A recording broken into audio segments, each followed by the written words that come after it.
قال: كنت كنظني ألمانيا عندها أجمل المدن التاريخية، ولكن أول ما دخل لفاس وقف غير كيشوف بانبهار.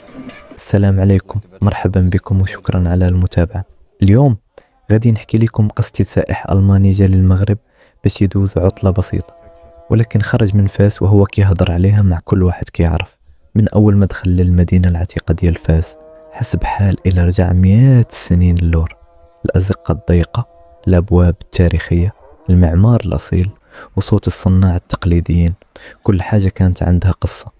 وقال: في ألمانيا عندنا مدن جميلة ومنظمة، ولكن فاس عندها روح ما لقيتها حتى في بلاصة. Walk a bit around and not always taking the taxi or the bus, because we'll find some very interesting places like these old buildings, old walls, and now we see the gate of the Medina. It's like an entrance. Assalamu alaikum.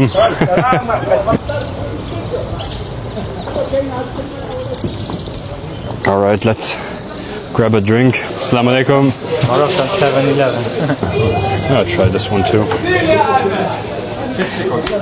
Everyone says this drink is the best in Morocco, so let's try it. Okay. شكرا. ولكن المفاجأة الكبرى كانت ملي زار دار الدباغ، لأنه أول مرة في حياته كيشوف صناعة الجلد بالطريقة التقليدية اللي بقات محافظة على نفس الأسرار من مئات السنين. Shops over there we got the drink. Alright guys, so we just landed in Fez, the city in Morocco, and I have to say this airport is really beautiful. It's a small one, but it's really beautiful.